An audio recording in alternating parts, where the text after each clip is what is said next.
किए किए धरा पड़ते केते परिमाण धरा काली 12:15 राति 12:15 AM रे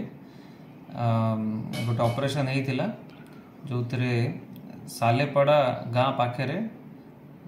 गोटे 407 को धरा जाइतिला जो खयर काठ थिला 152टा खयर काठर पीसेस आम पाइछु जोटा कि पाखापाखि 2336 kg जहाँ कैलकुलेशन करिछु ता छड़ा 2 जन को डिटेन करा जाइछि जने ड्राइवर आउ ता सहित आउ जने लोक थिला आउ जहाँ